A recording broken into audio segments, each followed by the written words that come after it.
Welcome to New Comic Book Wednesday. It's January the 22nd, 2020. It's 10 p.m. You know what time it is. Welcome to Not Near Mint. This is a show about comic books, and as you might have noticed, there's a couple little changes that we're going to start with. First of all is this camera. I am able to now get a little closer, get a little further, but mostly no one wants to get that close. Do ya?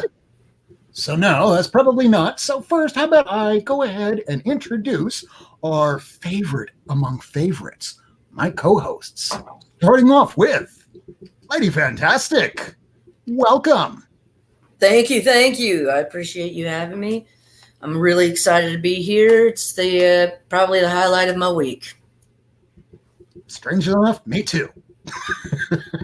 And we have back with us today, and again, we have Miracleman. Welcome back, Miracleman. Hey, Rob, how you doing? Thanks for having me back. I am just glad as all get out that you are finally back again. You are greatly missed whenever you are not here. The people in the chat can attest to that. Well, thank you very much. I appreciate it. I'll do my best not to miss many shows in the future. It's called having a life, which clearly I don't have. I work and read comics and do this show. That's my life.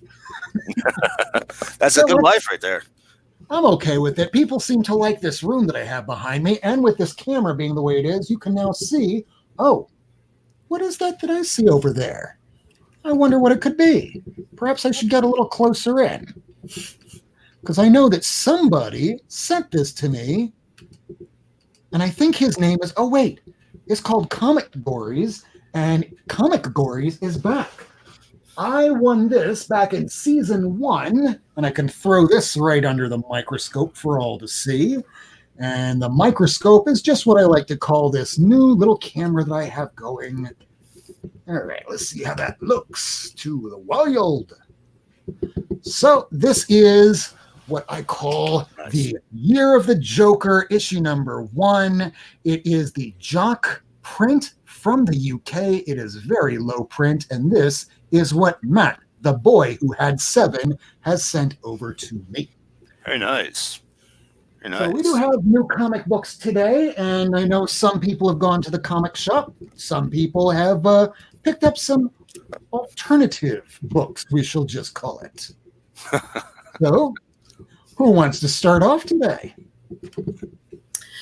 I think we should let age go before we leave. That's Mr. Miracleman. Wow, that's cold. That's cold right there. But I'm going to take it because I got some pretty cool books this week. I was out of town last week, so I had a big pile to go through.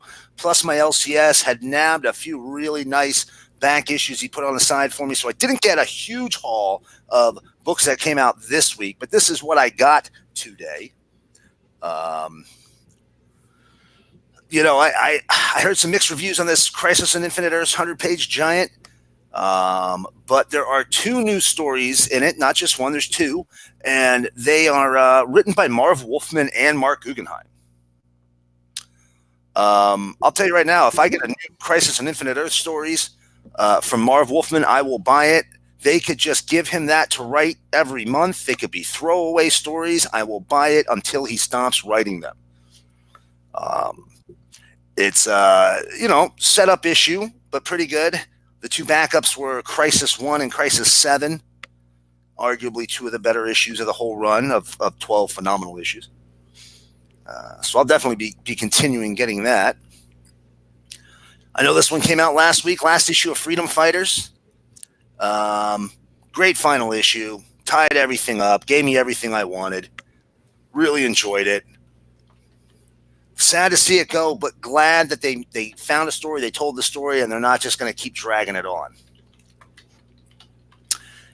Flash forward number 5. If anybody didn't like Heroes in Crisis and what they did to Wally by the end of that series, Flash forward here was supposed to be the series that basically fixes them, gives us back the Wally West that we've all enjoyed over the years. 1 issue to go. I'm not real sure how it's ending yet. I'll tell you that much. Even though I was a little iffy picking that one up, and if you were going to recommend to other people, hey, Barry's back, is this something to recommend or no? So I would recommend Flash Forward only if you're a Wally West fan. You're not getting a lot very deep here. It's very surface level of Wally, so you kind of have to know Wally a little bit. And the main storyline, which I love, the main part of this is him basically careening throughout the multiverse, kicking out elements of the dark multiverse. So you get to see a lot of the Earths, like Earth 9 and, the Obama Superman, and you get to see the Ultimates and Avengers version of DC's multiverse. So it's cool, but it doesn't last very long.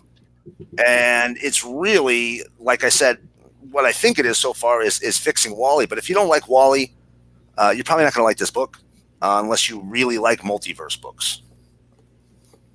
So I don't know if that's an endorsement. I'm going to finish it. Only one more issue. Unsacred from Mirka Andolfo. This is new publisher Ablaze. I've been picking this series up since it came out. She did another one just recently, which was basically a take on Three Little Pigs and the Big Bad Wolf, but in a very adult setting. She has a very particular story to tell, and it's a very cheeky, innuendo type of book. It's cheesecake art. But in the first two issues, it was really just a collection of strips that only loosely were related to each other. But here you're actually getting a full story throughout the issue. It's not just collections of these separate little stories put together. I've definitely enjoyed this one better. I was thinking about dropping it, but then I read this one and I was like, all right, I'll stick it out for a few more. And I haven't read this yet, but second issue of American Jesus came out from Mark Millar. This was his secret project. Damn it, I missed it. Yeah. You know what? I didn't read the first one. I was genuinely hoping it was something like a Wanted follow-up. I won't lie. But hey, you can't always get what you want, right? Shazam number 10. I've enjoyed this, but I feel like it's we need to wrap some of these plot lines up. Issue 10, the delays that it's had. We made some headway. This is a new member of the Marvel family there, not to give any spoilers. It's good. They just need to move a little bit. And Wonder Woman 750. Who didn't get a Wonder Woman 750 today, right? Was that a snort? No, that was me. That was me sliding on my shirt. Yeah, no, that was not a snort. So here's of course I got the Brian, and I never say this right. The Brian Bolland cover, Bolland. Bueller. I love his Wonder Woman. I would have gotten Adam Hughes as well. I think I probably would have gotten both if the Hughes was there, but I think the Hughes was a real special incentive. And I read the Gail Simone story in there already. Has that Starflower character. It's pretty good. Pretty good story. And that's it for the new books. But over this course of this last week, I was out of town. I hit a new comic shop. I was in Texas, and I went to Space Cadets Collection. Little store in the back of a strip mall. And when I walked in, wasn't real sure what to expect, but they got a real decent selection of back issues.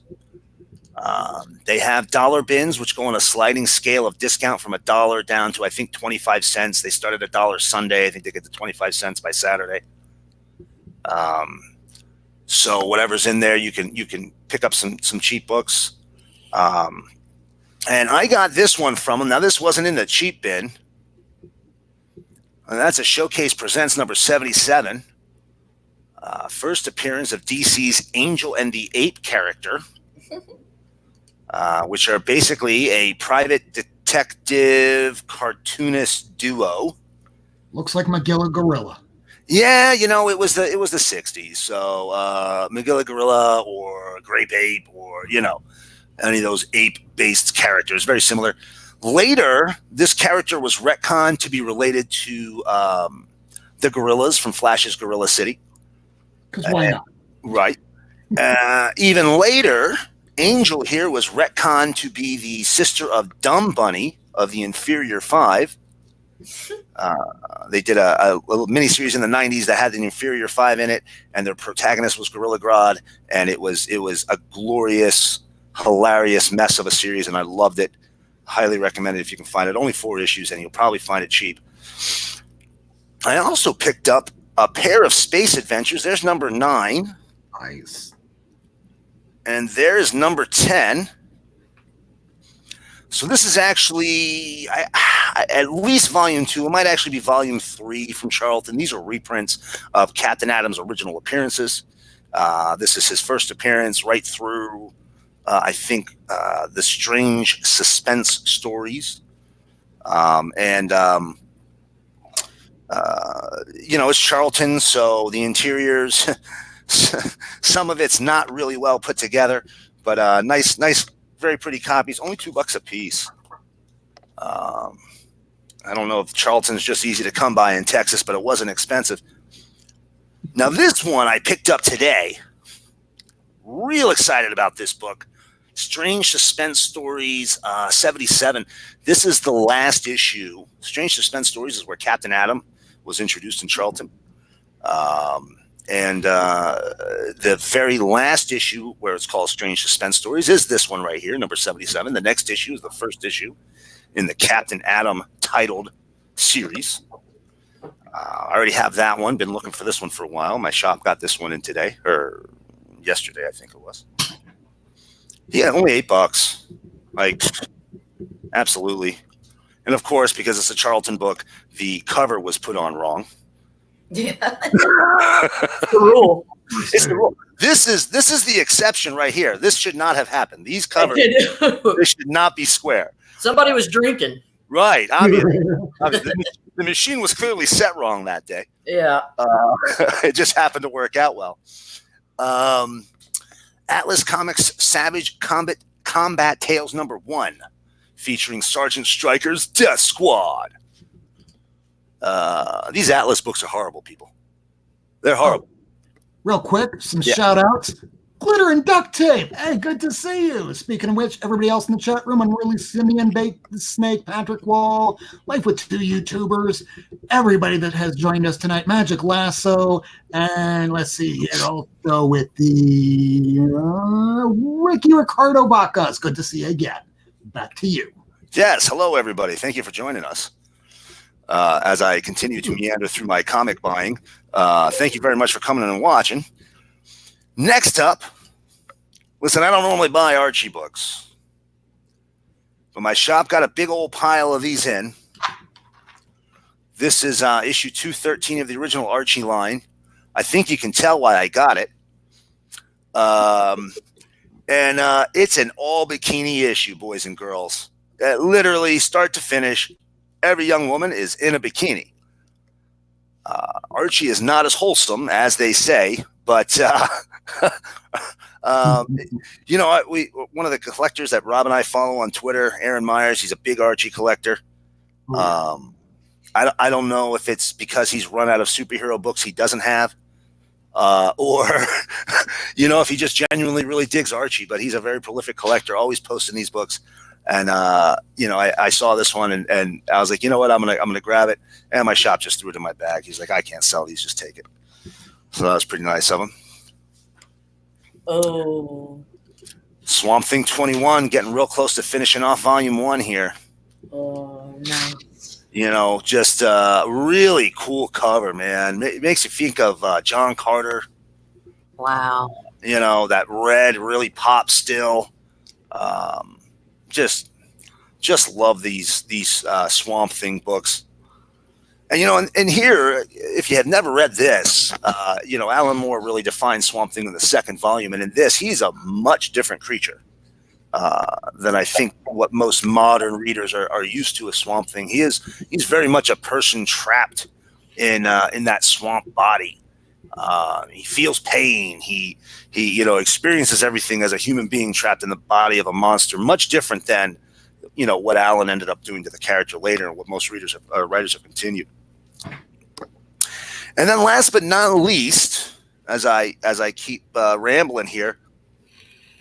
Oh my God! Been meaning to get one of these beauties for a little while now. Jesus Christ! I love pulp heroes, man. I love them. The Shadow, Doc Savage, the Spider. These characters are almost forgotten, really, if you think about it, by anybody outside of the comic scene. And these Bronze Age pulp hero books, the Doc Savage, the Shadow, the Justice League, all those books, man, they're all just awesome. They're just so much fun to read. Super violent for comic books. But they're just really, really, really good books, and I'm really glad I got this one. Really nice condition, little dinger down at the bottom right hand corner here, but other than that, she's real clean, real pretty. So that's what I got. How about you, Lady Fantastic? Would you like to go next? Yeah, I will. Okay. So here's the deal. My comic shop doesn't order much in terms of volume, and I had to go to the LCS at the end of the day. They didn't have any books that I was interested in, and so I decided to burrow through the 50-cent bins. And so these are the books that I found in the 50-cent bins today.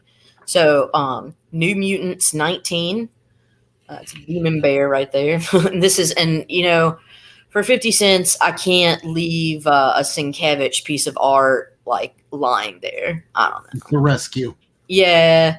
And so this is number 20, another Sienkiewicz. 23, Newsstand, and same artist. 24. These are just books that they're just amazing, in my personal opinion. 30. Let's see if I can get this out of the way. Your opinion is very much correct. Banca. Yeah. So, yeah, and these are all 50 cents. It's just like, dude, I can't not get this. This is still Sienkiewicz. So this is 30. 31. Oh, so cool, man. All right. 34. Got a little magic, little Ilyana Rasputin. 35. And 36, Kitty Pryde. Looks like she's been hung up to dry. So those are the New Mutants that I found today in the 50-cent bin, which I was just like, dude, badass. But I found more. So let's see here. I found Marvel Knights of the Daredevil, number 14. This is just crazy good art, in my personal opinion. You got Quesada and Palmiotti on that. Oh, these Daredevils. Oh, my shit. The negative space Daredevils kill me, dude. They just freaking kill me. So this was Daredevil 327. The guy is a McDaniel that's on this. And frankly, I have not heard of him, or at least I've not been aware of his art. This is 331 and still part of the same storyline, the Tree of Knowledge. And then 332. And I mean, just god damn that negative space. Beautiful books. Yeah. So then this, I saw this Brave and the Bold, the Atom and the Joker. Oh, very nice. It's a 50-cent cover buy. But what the hell, isn't that great? Anytime you get a Joker on a cover, you grab that book. Immediately, sight unseen. Yeah, Yep. that's radical, dude. This, and for me, it's like anytime you get an Uncanny X-Men in a 50-cent bin, you get it. Yep. And yeah, so that's part of my mantra, and this is a 436. And this is Chuck Austin, who is normally terrible, but the one good thing that he did was he made Juggernaut like a anti-hero. Meow. Oh, this thing. I was talking to Unruly. Unruly Simeon about this. Great issue. So I gave Unruly Simeon the issue of Kongorilla #1. Oddly enough, you have Kongorilla on the cover of this. Yep. And I found 2 of these for 50 cents. And one of them I will be sending to Unruly Simeon. So him the Kongorilla. These, dude. Yeah. These. West Coast Avengers versus the Rangers? Hell yeah. Are you shitting me? Great story, man. So much fun. Me? Ah! What? 50 cents, dude. Dude, like, fuck a new book. I'm sorry. Sorry. New comic book day, kiss my butt. 50-cent bin, you rule the day.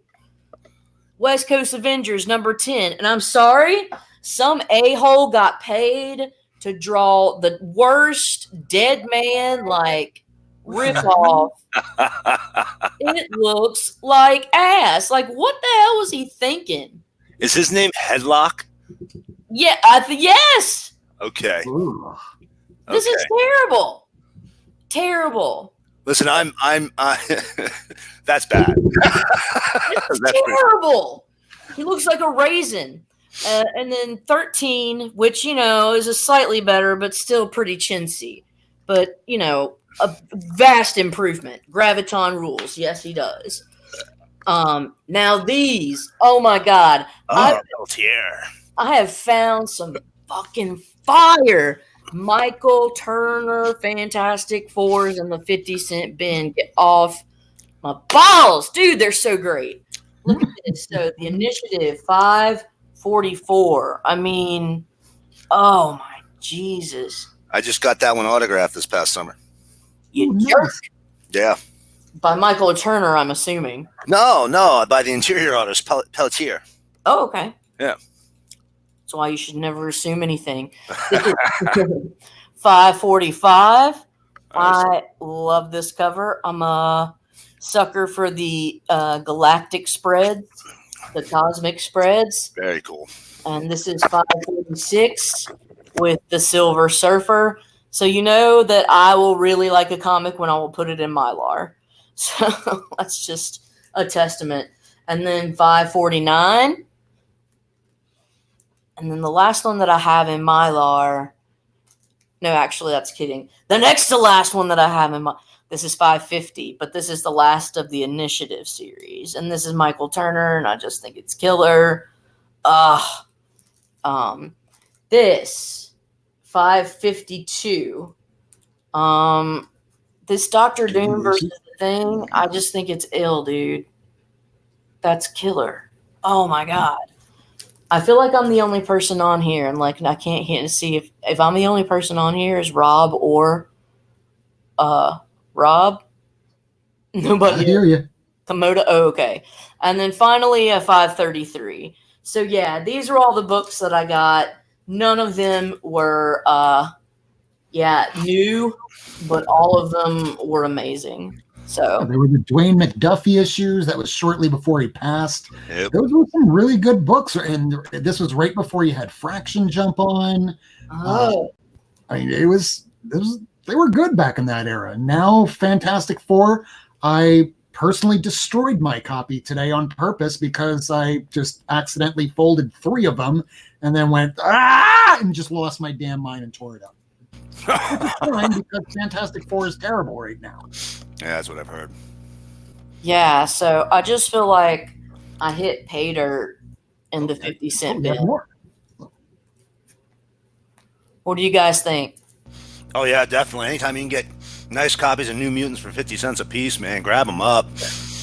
Same thing with West Coast Avengers. I think that's one of those titles that's just been, it hasn't got any heat, hasn't got any attention yet. But that's going to flip at some point, and that's a series that's fairly easy to put together right now. Dude, Bill Sienkiewicz, I'm just not going to leave in a bin for 50 cents. Hell no. Hell no. Okay. Hey, there's my autograph version. Oh, beautiful placement. Right? Great. Right. So, obviously, I can't get the entire creative team to autograph it, but I'd like to get as much of the rest of the team as I can to sign it. Yeah, while you can, yeah. Right. While they're alive, you never know what's going to happen next month or next year. Hell, tomorrow. Whew, ain't that the truth? So, am I ready? Should I start showing some books? Do it. Well, okie dokie then. So we're going to go right back to my trusted and true. What's in the briefcase? So let's zoom in to Robbie and his new camera. So it was a big week for me because I kind of split it half and half. Half new books, half older books. And on top of everything, let's see. Apparently I'm not opening the briefcase from Pulp Fiction, but I did find my phone. So let's go ahead and move some on over here. We'll kill that light and you'll get to see all the books.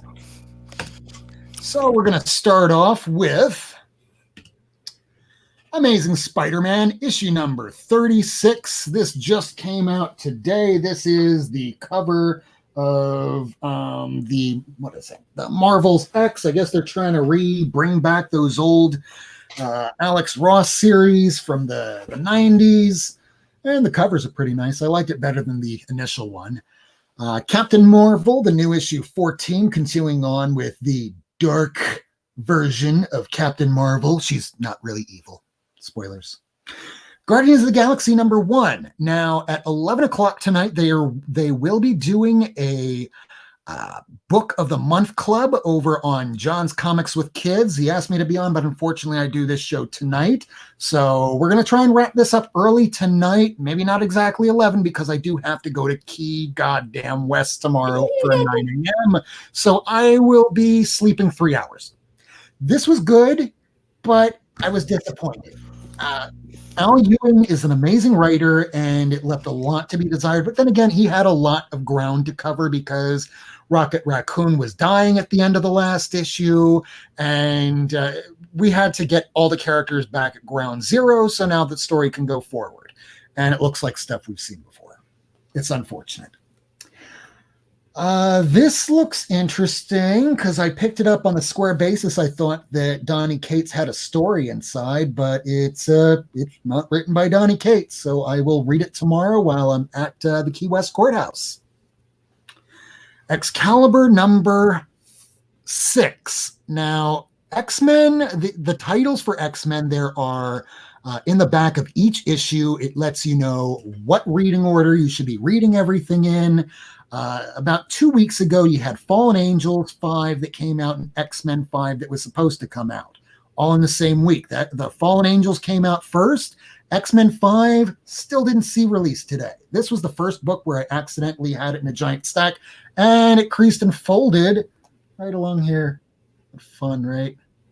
So How I Destroy My Comics, this is going to be a good lead-in for tonight, because with this particular one, I just had it in a stack, and I had a stack that was just growing and growing because I was looking through back issues and I wasn't paying close enough attention. And see, that happened. And it's not the only book it happened to, because the Fantastic Four I ripped up to shreds. But again, I'm probably not going to pick it back up because Fantastic Four is not great. Sorry, Dan Slott. Marauders number 6. I look forward to reading that tomorrow. Goon 7, I know that came out a few weeks ago, but Miami is called Frank's Comics. He's getting better about it, but he needs to start ordering more of the independents. I have a few of them on tap. Hopefully, I will be able to start picking them back up again because I wasn't able to get Redneck 25 today, unfortunately. But I did get Basket Full of Heads number 4. Now, this is a good series by the son of Stephen King. He's writing multiple different titles. I don't have the room for all the titles he's putting out, so I just picked up the one series, and I found that Basket Full of Heads is pretty good. It's like 70s pulp.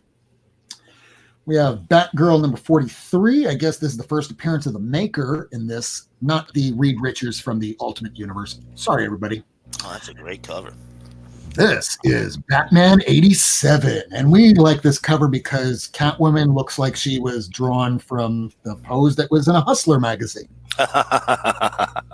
Tell me I'm wrong. Nope, you're right.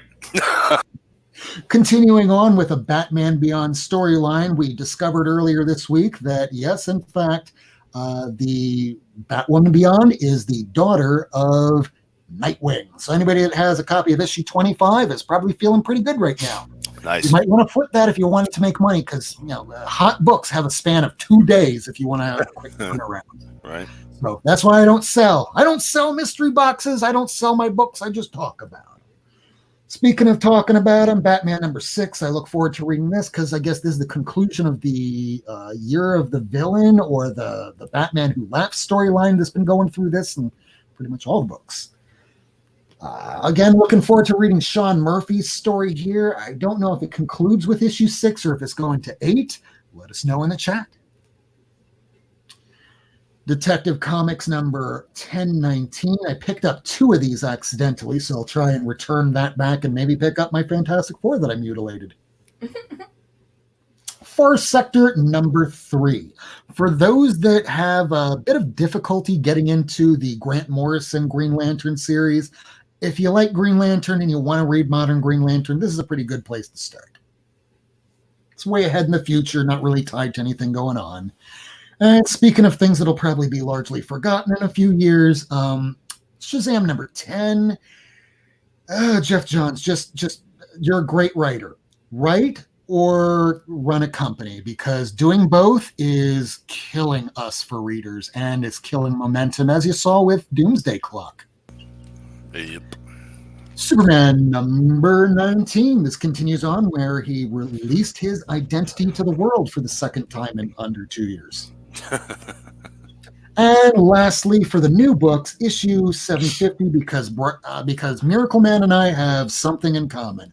When we look at Wonder Woman, we go, okay, there's a few artists that come to mind over the years, and one of them, especially since we grew up in the 80s, is Brian Bolland. I don't know if it's Bolland, I'll pronounce it however I'm going to, because Brian Bolland, the man himself, has never corrected me personally. And unless you're the man himself personally, screw you. You're just trying to make yourself feel better by pointing out my mistakes.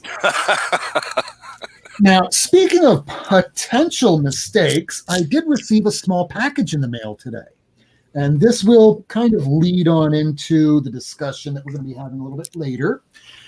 So somebody sent me Man-Thing, his first appearance in the comics. Yeah. This is Adventure into Fear number 10. This might be a fine minus VG plus. I mean, it's nice. I mean, this helps me because I haven't been able to find this in the wild, and I was not prepared to go looking for this online.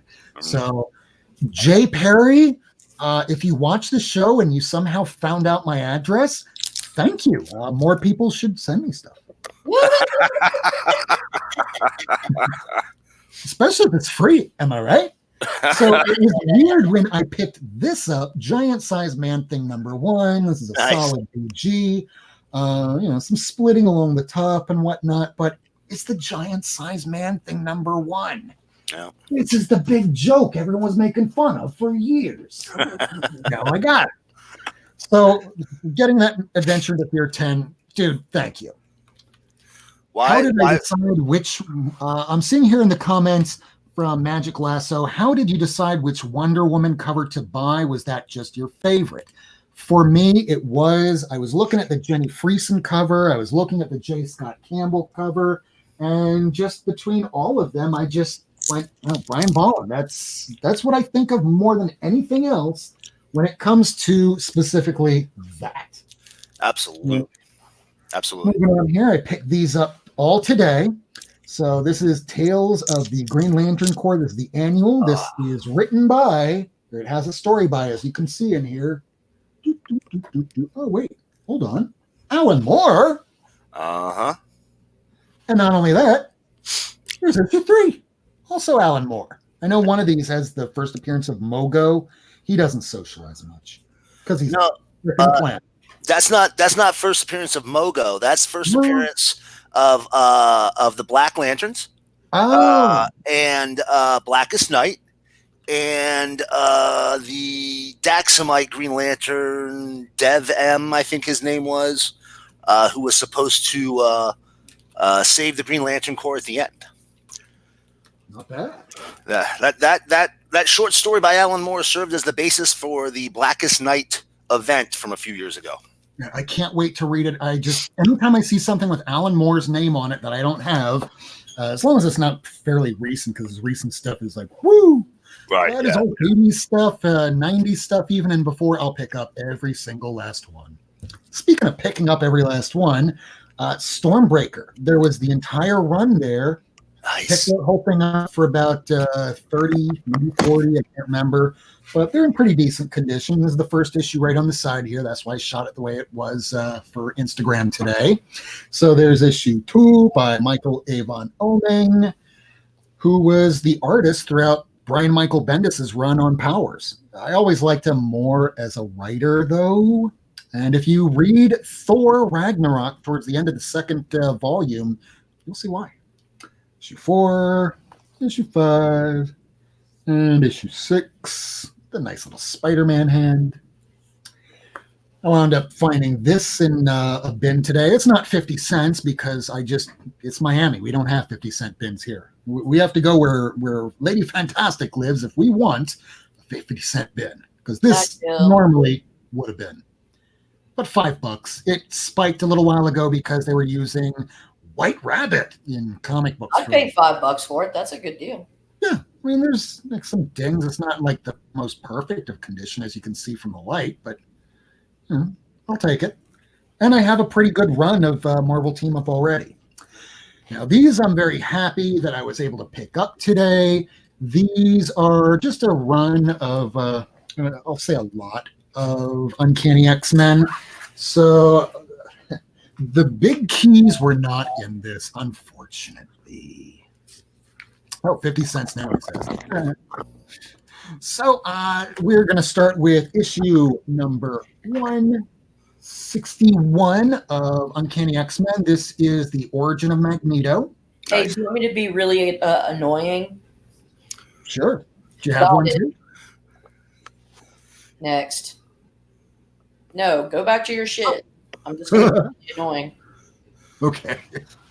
So 161 of X-Men, they didn't have the 160 there. If they had the 160 there, I would have picked it up in a second, because that would be the first. Damn it. Of course you have it. You have them all. I'm working on it now. They were there. Sorry. I think I'm kind of like an opportunist victimizer. It's like, why did you do it? Because it was there.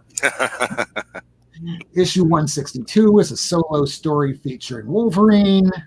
Got it. You have all of these. 163, the origin of Binary. I don't have 164 though. You do, and not only do you have it, Lady Fantastic, you have Mark Jewelers. As a Mark Jewelers variant. Got it. Mark Jewelers. I don't have the Mark Jewelers, but I got that issue. Well, I'll get it eventually. I got the 160 as well. Oh. Yeah, 160. I'm working on it in time. Only took forever. 165, Storm is the Brood. Issue 166. This is the first Lockheed. I paid a little bit more for that one. The others were about $5 or so. It goes for 15 on Key Collector Act. That's not bad for that era, actually. I mean, it really isn't. $5 an issue. Not bad at all on those. Yeah, I mean, this one here, maybe 5 or 6. I'll say give or take. But with 169, this is the first Callisto and the first team appearance of the Morlocks. Nice. And jumping on to 171, that is when Rogue joins the X-Men. Wish you luck, Rogue, because you're going to need it. Hope you survive the experience.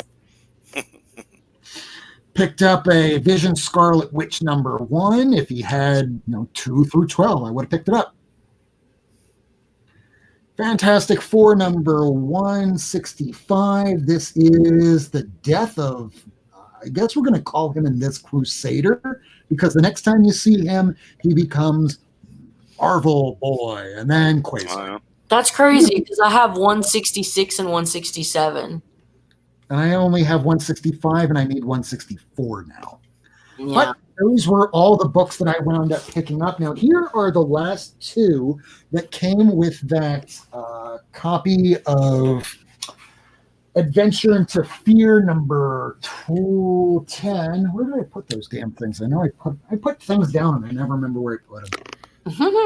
We're going to be talking about books that we wound up absolutely destroying. I wanted to put up these 2 because I'm going to be sending Lady Fantastic one of them. Squee! God, where the hell did I put that? Don't got it. Oh, found it. All right. So, I'll show you in, for the most part, order. So, here is what I got in the mail today. Somebody sent this to me. This is Jay Perry again. If you're watching, thank you. Send me more. Awesome. I was looking for this because I must have been talking about this a few weeks back, because now I have doubles, because I bought one sight unseen. It was like $10 when I bought it, going, hey, this is a hot book. And I went, oh, crap. Did somebody spill Kool-Aid on it? Oh, dear God. But yeah, that's okay now because there's a double. So if you want this, Caroline, it's yours. Otherwise, I'm probably just going to give it to my friend Rufo for his kids. I'll take it. It's going in the pile. Yeah, thanks. I appreciate it. I'll keep that off to the side here. Now, here's one of the other ones that wound up coming in today. This is a really nice short copy of the first appearance of Quasar in Incredible Hulk #234. And again, I must have been talking about this because I had one that I got from CJ's Comics in Broward County. And this was one that I know I paid like at least $10, $12, maybe even $20 for all I know. It's a little bit warped, and you can see that somebody thought that they were a presser, because this looks like something that somebody wound up trying to press down there, because you can really see that they just it's too much heat or too much something, because now the book is wavy. They didn't leave it in overnight. It looks like this is an amateur job doing that. Oh, yeah. So I'm going to throw this in your pile so you can have yourself a copy. And you have a little story to tell about this, don't you, Lady Fantastic? Well, yeah. So I actually used to have a copy of this, but so one of my best friends from high school, so now that I remember it better now, he was in the Navy, stationed in Italy, but like he came back and he, suffered from like PTSD, and he was having a really, really rough time, and he wasn't leaving his house. And like, I was really worried about him. And so what I did is I just like put together a care package, and I put a bunch of Hulks in there, since I know like he really likes Hulk. And I gave him that one just because it's hilarious, because it's like damn dirty hippies from Berkeley. And I just, and so that's it. Well, that's still pretty cool. And because of that, because the comic community, this is what it is about, helping out those that not necessarily might be able to help themselves. Lady Fantastic, welcome to the Avengers. Because of that, here's your Avengers card right here. This year. Oh, shit. So this I picked up today. I didn't buy this. Now, I'm going to have to throw up some advertising here so you know who this guy is. This is from Miami Fresh Comics. This is Frank's Comics. The information is all right here so you can see it, because this is the comic shop that I go to week in, week out. He is located off of 2678 Southwest 87th Avenue in Miami, Florida, 33165. Frank's Comics, he's letting me borrow this to talk about it tonight. So, this is something that kind of sort of got notified in the Key Collector app this week because, and I'll run this at the bottom of the screen, I'm no longer going to be talking about CBSI or Key Collector top 5 or 10 or 20 or whatever the hell it is, because most of these things drop after time. So I'm going to give you Rob Worth's top 5. So earlier this week, you had Key Collector app release information about MODOK finally getting his own series on Hulu. This is one of those leftovers that were around. This is the first appearance of the Adaptoid before he became the Super Adaptoid. And you will notice that I did not put this in a bag or board for a good reason. We had a good discussion for almost an hour about this. What the hell is this? Because this would be a $65 book otherwise if it was near mint. And this is clearly not near mint. This is one of those things we were talking about. What is a professional grader? Now, if we're talking specificity in terms of like law, how Ricky Ricardo Rodriguez Vacas would talk about, specifically, a professional grader is just somebody that gets paid for grading books. Now, between you guys looking at this, what would you think this would be?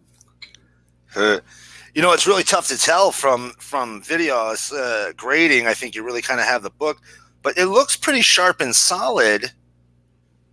For the most part, you got a dinger up there in that top corner, a little rounding on the bottom corner. I would give it a 3, 5, or 4. Without that front marking, I'd probably get that up to like between a 4 and a 5. I think it's pretty sharp all around. I mean, the staples are good. There's no rust on them, but there's something that we noticed as we were looking at the books because it was sitting on top of all these other books. You notice something? No. Now, this is a modern book. This is one of those books that I destroyed because I was a smoker way back in the 1990s. And I just got it, and I'm reading it outside, and an ash fell right there. Yeah. Oh, shit. Oh, yeah. I probably paid 10 or 12 bucks for it back in the day. But do you notice? This is a Silver Age book, and it looks like this could easily fit inside. It got trimmed. Yep. Oh, interesting. People will do that because the book presents better if you trim those rounded and frayed edges. Yep. And I don't know if you've heard about this, but you guys know that Action Comics #1 that sold a few years ago for just a couple years ago it was almost 2 million, right? I don't think it cracked 2 million, but there was that really high selling Action. Okay. That issue had sold previously in, I want to say like 1980, 1981, and the selling price at that time was $50,000 for, I think that was like an 8, I think is what it was graded at. Did they trim it since then? No. I knew, I didn't know them. I heard a story which I went and tracked down to find out about, and it was written about in one edition of the Overstreet Guide. In the front, somebody talks about that issue. Now, this was in the early 90s, so it hadn't sold for that amount of money, but he was talking about Action Comics selling for $50,000 in 1980, and how he had a copy at the time. This person writing the article had a copy of this Action Comics at the time. And it was the rage in the early 80s to restore your books.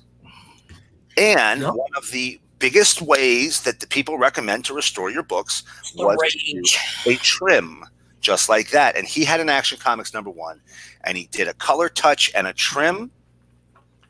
And his book, which now, at that point in time, I forget what it was selling, but literally it took it to about 10% of what it would have been if it had not been trimmed, because it had a, I don't know if he had it slabbed or whatever it was at that time to certify that was done, but it was known about that issue. So he could never take it and sell it somewhere saying it wasn't done. Yeah. And it kicked him right in the teeth on the value. But they were telling people to do that back then. Early 80s, there was a subset of collectors that said that was what to do with your old books. See, like, I don't feel like it's a big deal as long as you preface that you have done it. I've done it to this book when I was a kid. This is something that I've shown on the show a couple times before. And I'll switch the camera over here so I can put it right back under. Back when I was a kid, my parents at the age of 12, or maybe it was 13, I just started being a so-called football player because I was a fat kid and I just wanted to not get picked on anymore. And my parents said, okay, here's your option. You can either get your junior varsity letterman or a comic book. I'll go with the comic book. So I picked up a really nice copy. I mean, when you look at just the actual book itself, you'll notice very little wrinkling, but, and you know what they say, whenever someone says but, forget everything they just said because what they're about to say is what they really mean. Now, what I did was I trimmed that little piece right there. I trimmed that little piece right there. And I took X-Acto across the whole back and side because it's the early 90s. And in the early 90s, we're not thinking about restoration of comics. We're not thinking about anything like this. We're going, well, we just want to make it look pretty. Yep. Well, I did. And then fast forward about 10 years, hey, I'd rather want a book that hasn't been touched or mutilated goes to, I don't want anyone to have touched this thing with a pen. Even if somebody wrote on it, it'll be considered as a restoration. Like that book I keep bringing up week in, week out, the copy that Aaron Myers had of the angry ex-girlfriend variant of ESM 14. And that was sent in for grading. It was about like a 6 or a 7, and it came back a 1.8 with amateur restoration. Is that what they called it? They called it amateur restoration. Yeah. Oh, somebody had a grin on their face when they filled that label out. I bet somebody went something along the lines of, oh my God. Hey, Carl, you're not going to believe this shit. Get over here. Oh, yeah. Everybody had. You're not going to believe this. Look at this. How should we define it? I don't know. How about we put amateur restoration? Oh yeah. I love you, man. Let's go get high. More or less. Almost without a doubt. It's just like Ricky Ricardo saying over here about my Detective Comics 359, where Doug, back in probably the 1960s, decided to go, and I'll blow that up here. Hey, Doug, I got to make sure no one steals this shit. Fuck yourself, Doug. Yeah. That happens. That happens. Hey, not to derail you, but or embarrass you publicly, but here's the first appearance of Mogo, Green Lantern 188, May 1985 cover date. It's Dave Gibbons and Alan Moore story still. So it is your Watchmen pedigree. 188. And it's a real sleeper issue now. A lot of people don't know about it.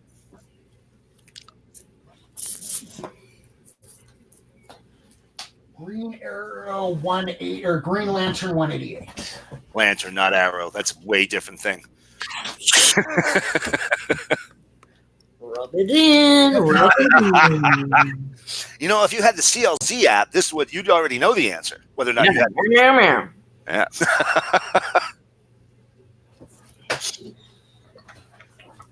So while Rob is frantically digging through his box to see if he has that issue. Oh, I definitely do. I just wanted to point out how weird the ads were in Charlton back in the day. Look at this. These are pendants. That's kind of weird. I don't know. Maybe it's because of the times. This is a Star Wars home movie. So this was a reel to reel. You could order Star Wars. What the hell? That's crazy. Right? I wish I had that. I would. Yeah, right. Buy a projector just to watch it.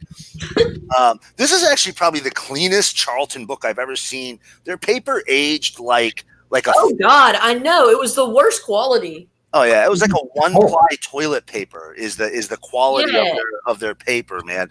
And it would be like pronged, like toothy on the edge sometimes. Oh yeah. They're so. I have a background in printing.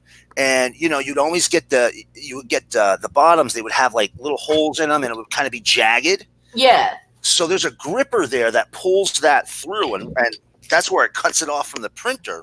Yes. And then it's supposed to fold it and put it in order. Well, their folding machine sucked.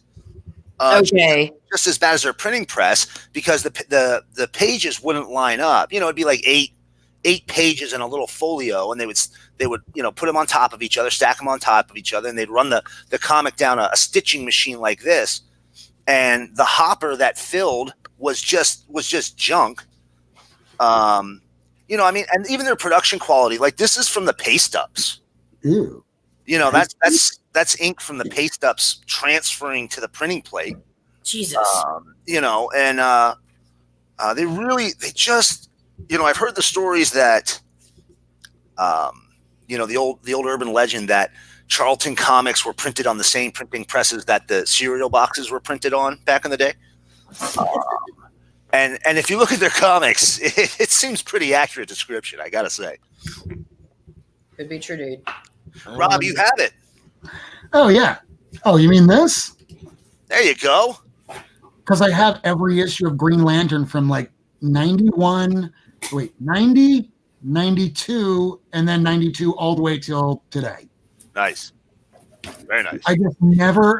I'm never very good at remembering every single key within the Green Lantern, because most of them have like 26 consonants in a row. Yes. For one of the Green Lanterns from some far out sector off in the galaxy. Yes, very accurate. Hey, this is the first appearance I met. It's like, did you just have a stroke? It's like, no, man, I'm producing the name of a character in Green Lantern, man. Hey. Like, okay, I'm going to back away and smile politely now. So you are right about that, about Green Lantern. On the flip side of that, Legion of Superheroes during that time period and before, into the Adventure Comics run, first of all, every single issue is a key issue. You can't touch Adventure Comics with Legion in it without it being the first appearance of somebody. And it's like 200 issues of Legion stories. And secondly, every one of them has some variation of like two words that just don't belong together as somebody's name, like Dev M or Rock Crin or Garth Brands or, just the most ridiculous. These sound like future names. Right. So Green Lantern and Legion at that time period were both just as bad. In fact, I think Legion was bad before Green Lantern, and it just maybe carried over to Green Lantern. I don't know. I have a whole bunch of those old Jim Shooter Legions that I can't get rid of, even if I wanted to give them away. Really? It's not to say that Jim Shooter's a bad writer. I'm not a big fan of futuristic stories as written by those that lived in the 60s and 70s, because they all just think Jetsons. That's fair. Yeah, that's pretty accurate. But you know what? I dig those Adventure Comic stories for the Legion ones just because, they banged out so freaking many of them. And like I said, every single issue is the introduction of some new superpowered character from some new planet that they'd never talked about before this issue. And, the fans of Legion of that period that went on to write it, those are some badass Wonder Woman covers, but later went on to write it. they remembered every one of those obscure, weird characters and brought them out one time or other.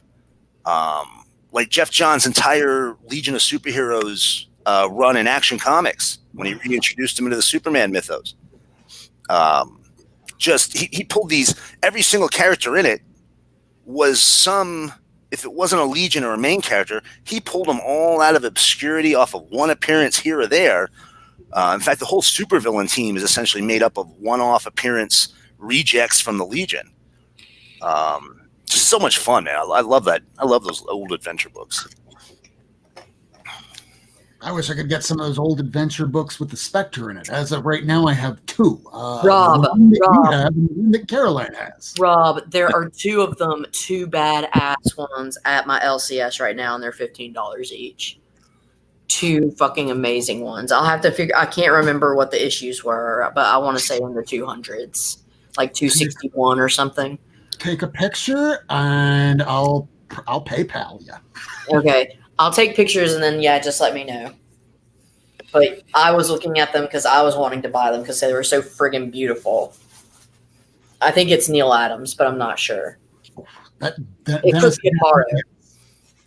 Oh, and for those that were wondering, at the bottom of the page, if you're seeing a worst top 5, for those of you just joining us, I'm doing my own top 5. They're books that will probably, most likely, be carrying over value in the near future instead of dropping off the map within 2 weeks, 2 days, 6 months. These are the ones likely to hold value. Tales of Suspense 94, first appearance of MODOK. It'll always hold value. It's probably going to hit its peak right before this TV series, but who knows? Batman Beyond 25 is because Batman Beyond 40 today revealed that it's the person that's the first appearance in Batman 25. Who knows about Batman 25? It's still pretty new, but if I was going to jump on something, it would be that issue. Amazing Spider-Man 101, Michael Morbius. If you can't afford that, 102. New Mutants 14, first Illyana Rasputin joining the New Mutants, and I guess she's supposed to go by Magic, but she's not really, as we've been learning from Comic Tom. And lastly, because Justice League Dark was announced being made into a movie this week, Hawkman number 4, the first appearance of Zatanna. Back to you, everybody. Yeah, that Hawkman number 4. I've been trying to hunt that issue down forever. I found one in the spring last year. It couldn't have been more than like a 2.5. I couldn't take one that was just that beat up looking. But man, I've wanted to have that issue in my collection for quite a while now. I saw midway through last year, there was a copy of Hawkman number 4 from one of these guys that sells things in spans of a week. He posts like 100 books, and all of them wind up going by Sunday night. So one of those ones was Hawkman 4. I bid $520, lost by $3. And it was so nice. It was almost in the type of shape that my Submariner 1 was in, minus the trimming. So probably like a 7.5 maybe. Oh, and God. Maybe that would have been worth $500. I would have paid $6. But the longer it keeps going, the longer it gets out of range and out of easily attainable view. And after $1,000, unless I really want the first Brainiac, that's probably not going to happen anymore, unless it's the first appearance of Wolverine in Incredible Hulk 180. Oh, wait, no, I have that. I meant 181. That thing goes for $7,000 ungraded in really super high condition. I'll take one with a Marvel value stamp cut out now, because what is your limit now that you know that it's something way beyond value? What I would normally tell people, if you were going to be buying a book that's about $100 and it's low grade, because the whole low grade's better than no grade. Right. But think about it in a year from now, 5 years from now. I'm not going to remember how much I paid for the book unless it's that much of a huge chasm. Right. I would rather have that book in a higher grade than pay a couple extra dollars when I'm probably going to just spend that money on gas or a coffee anyway. Yeah. Yeah, so that's a good question on when to pull that trigger. Obviously, once announcements happen, forget about it. It's like a runaway train. Maybe you keep an eye on it and it falls off a cliff eventually. But typically, once that book gets hot, particularly on those Silver Age and older books, forget about it. It's gone. It's never coming back down again. This is why I brought this up. That this is one of those low grade copies that since it goes for like $65 according to Key Collector app. I haven't taken a look at the Overstreet yet, but this is something that you could probably get easily for about $20-$30 in mid grade. So if you're going to spend $20 or $30, why not an extra 10 and get it in just that bit of an extra bump? Or like most of us, patience is key. You're not going to get something that is a top 10 book from your local comic shop or possibly even your best friend or eBay for fair market value or below. You're going to be paying that peak. So yeah, my local comic shop has a really nice Tales to Astonish 62 for $30. I'm trying to think if I want it or not. I mean, it's like one of those came out in 59, dude. Wait, Tales to Astonish? Yeah. Oh, I'm thinking Tales of Suspense. Suspense. 64. It was 64. Tales to Astonish first came out in 59, but 64 was when 62 came out. Yeah. And that's one of those where I don't have a lot of Tales to Astonish, don't have a lot of Tales of Suspense, but if I'm going to start collecting them, most of them are going to be in probably lower grade if you want to pay like $20 or $30, but a little bit extra. What you would pay for like a rundown copy of Amazing Spider-Man from sub 100s, spend a little bit more and you'll have a nicer looking collection in like 10, 20 years. Unless it might be those old Atlas stuff that, oh my God, the pages are just going to degrade over time. Oh, yeah. Not getting any better. Right. You just said Tales of Suspense, didn't you? I did. Did you see what I posted today? I did not. So, unfortunately, I don't physically have these, and I don't know how well this is going to show through by me holding up to the camera, but I will give it a shot. No, doesn't really show, does it? Tilt it back just a little. Little more. Oh, yes. Tales of Suspense 37. So here's your first Iron Man. I was at a place today that has the first 5. Huh. Oh. How much? I was so freaking excited that he let me hold them that I didn't ask the price. I actually sent him a message. I'm going to ask him how much they are.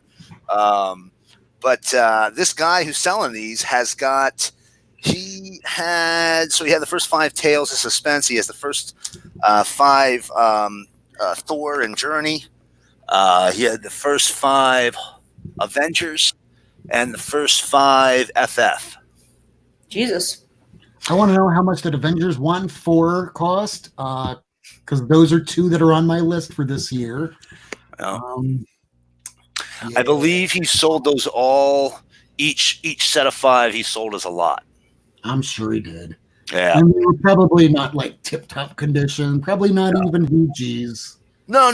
That first Avengers was, a completely washed out cover, sun bleached cover on it. It was rough. It was a rough book. But how often do you see anybody who has the first 5 of essentially everything that made Marvel? Nowhere. Nobody has that. And it's a private seller who's selling them through he's just doing them as a consignment through a store. But it's one of those collections that he's older. I think the guy's looking for some money for his retirement, and he's moving through some of these books, and I just got to wonder what else has he got in there. If those are the books he's dumping, what else has he got? Yeah, that was something that wound up happening right before my comic shop opened up today, since I always wind up getting there early. Albert Abro, he's in the chat room right now. He's one of the people that goes to John Freshley's comics. So I saw this, and I don't want to be pejorative when I say this, I saw this geezer, and he was waiting around for the comic shop to open. So what's the first thing that's going to pop in my mind when I see a geezer trying to wait for a comic shop to open like he can't wait? I think he's trying to sell something. Okay. Right. And John's not there yet, so I'm just trying to not necessarily shark what he has, but hey, what do you got? Right. Sure. And no, he did not have any of these old books. Nothing. It wasn't this. Instead, it was something more like, I don't know, let's pick something basically from the last 10 years, and it was something I've never really heard of. The corners look like they've been eaten by rats. And it's like, I wanted to see how much I could get for this. And I just feigned ignorance. Like, yeah, I don't know how to even approach this to tell you, yeah, you're not going to get anything. It's like, oh, who are you to tell me this? I'm like, you know Right. what? I'm not a professional grader because I'm not getting paid to do this. Let John do it. And he's like, yeah, so that. You know, the best answer I've ever heard on books like that, when somebody says, what can I get for this on some books that are clearly worth absolutely nothing? My answer, the best answer I ever heard was an afternoon of enjoyable reading. Oh, that's nice. It's the nicest way to let somebody down. You know, some people, I've been in stores where people have gotten almost combative when they're let down, even gently, and actually got argumentative. And one time I was actually kind of worried for the guy behind the counter because he told him, "Oh, your books aren't worth anything. They're a dime a dozen." Nobody ever wants to hear that. I don't know anyone that'll buy this. Or how about none of my customers that I'm aware of would really be wanting this? And I'm not going to say, hey, why don't you leave it as a consignment? Because it's just one more thing you have to keep in the back of your head. And I'm pretty sure comic retail store owners have way too much in the back of their heads that they have to keep up with, let alone some penny book that they don't care about to try and spare someone's feelings. Right. You can be nice, but being nice only goes so far. So one that I've heard has been we already have lots of these in stock. You know, that's a good one. We got plenty of these. So, yeah. That's a good way of letting somebody down gentle right there. Yeah, I mean, it's innocuous. It's not anybody's fault. Yeah, I went to very rarely have I ever had any success finding books at garage sales or yard sales or that. People tell me these great stories about how, they went and picked up a Batman Adventures 12 for $1. And, I've never seen this, but, one time I was driving through the neighborhood, saw a guy has a short box there, and I get out and I look at it, and I think the bulk of it was Infinity Inc., the original 80s run. And, not reader copies. We're not talking high grade. And there was a couple of oddballs. There was a Power Man and Iron Fist. There was a Marvel Team Up. There was a couple of Dell Hanna-Barbera cartoon books in there. The guy's got a sign on the front. It says $260. And, I just turned around and left. And at the end of the day, I was driving past it again. The box is still sitting there. I got out and I went to talk to him about it. And I was like, well, I'm interested for, just to fill in this run. But I'll be honest with you, I didn't make you an offer before because I didn't want to insult you. And they go, well, how much do you want to give us for them? I said, if I get the box too, I'll give you $20. And they said, well, we looked them up and this is what they're worth. Oh God. What cut through all of that? I said, you know what? You're absolutely right. That's what they would be worth, sold one at a time in a store to the right person over the course of years. Yeah. Because no one's going to be getting all those books tomorrow. Right. Or next week or next year. Hell, I gave John over at the shop right after.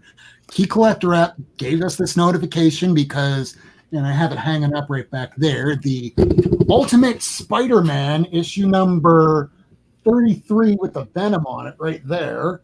And I had doubles of that because back in the day, I was a dumb collector in the early 2000s where I had a few extra bucks to spare. So Ultimate books are like printing money.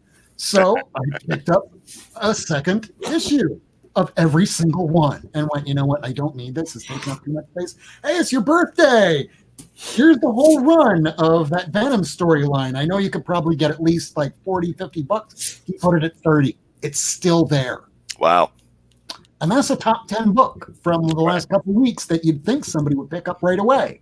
Right. Now, if it's a top 10 book, what about these things that haven't seen a top 10 since like Wizard first started? Right. Yeah, some of these books haven't had any heat on them in a long time. Well, it's just like, lady.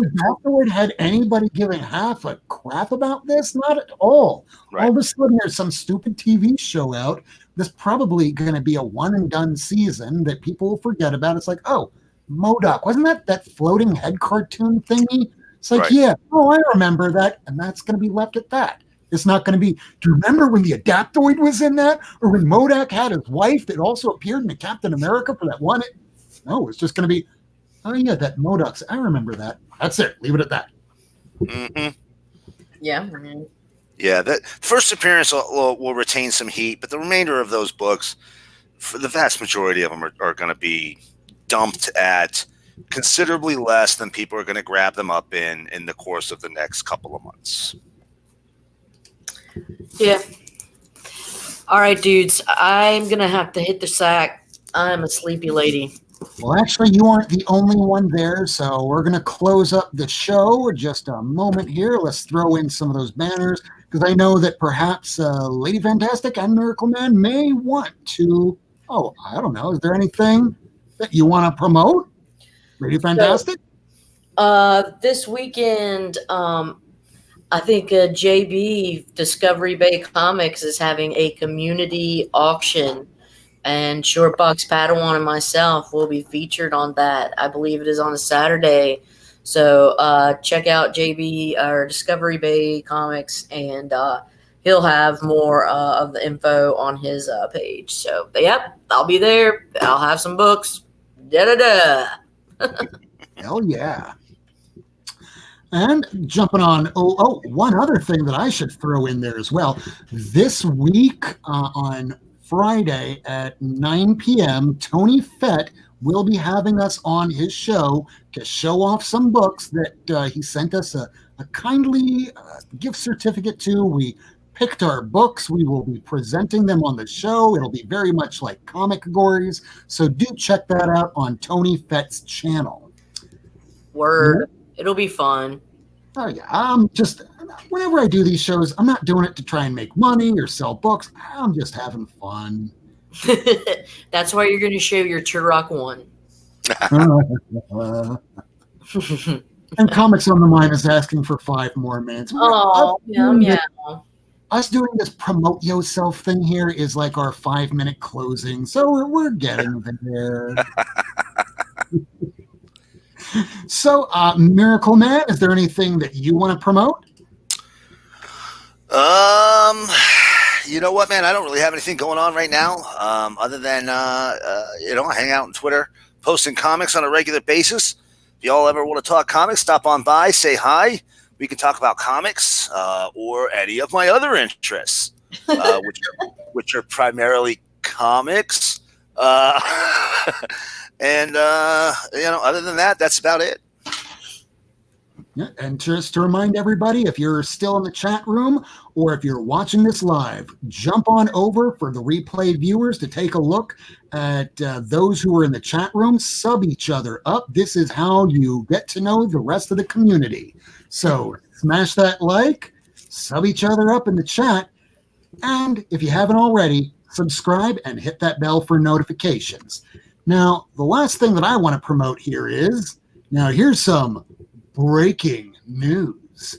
And that breaking news is Rob Wurst will be at the BTO Collectibles Show this Saturday morning. Oh, and yeah. For those that want to figure out where that is, you can find all the information right here. You'll see that January the 25th, 2020, from 9 a.m. to 5 p.m. at the Miccosukee Gaming and Indian Resort Casino and Ballroom B. The address is 500 Southwest 177th Avenue in Miami, Florida, 33194. It's at the intersection of Southwest 8th Street and 177th Avenue, also known as Chrome. These are the dates that he will be having throughout the rest of this year. So every last Saturday of the month throughout the entire year, with the exception being September 27th on a Sunday. Otherwise, you will get to see me there. I will be there bright and early because my buddy there has some new comics in that he wants to show me, and I want to be the first one to get there. So, anybody that winds up waking up super early, because like me, those that know me, you know, I wake up at the ass crack of dawn so I can go to work. Tomorrow, rather in about 40 minutes, it will now be Thursday, and I will have 3 hours to sleep, wake up, drive to Key West for what'll probably amount to a 5-minute motion calendar, and come back. So if I can do that for work, I sure as hell can do that for comics. Hell yeah. Now, lastly, I'm going to leave you all with a little tip. If you can afford your comics, you can afford bags and boards. Ooh. If you can afford having a large collection, you can afford boxes. If you have super nice collection, you can afford getting those nice BCW plastic bins to store them. You don't have to CGC everything. That can wait. But do store things appropriately. When you get a nice large stack of comics, maybe it doesn't hurt to invest in something that costs about $10 on Amazon. I got this little suitcase here. I put all my books in. Whenever I have to hit the brakes and slam, I don't see a bag of comics go woo right into my front seat and go, oh my God, there just went $100 worth of new comic book day books. But I don't give a shit about those. What about all those back issues? Oh God. Did that one issue get destroyed? Oh my God, I have to pull over. You won't have to do that. Just buy yourself like a little tiny suitcase. And then when you finally get it, most of these things, it'll allow you to chop it up. So this way you can cut it so the books will fit in perfectly. Expensive. Take care of your books because those books one day, if you need it, if you, like I did at one time, I was losing everything, my home, my car, everything, needed to sell something. Oh, wait, I got comic books. If you take care of your books will take care of you. My name is Rob Worst. Thank you all for joining us tonight. As we said before, subscribe, hit that notification. This is the Not Near Mint crew coming at you again. We have Miracleman, Lady Fantastic, and myself, Rob Worst. We will be back again next Wednesday, 10 p.m. Eastern Time. Hope you all have a good night and good reading. Remember, rule number 1, don't die. Have a good night. Night, guys. Night, guys. And the Badcast. Bye.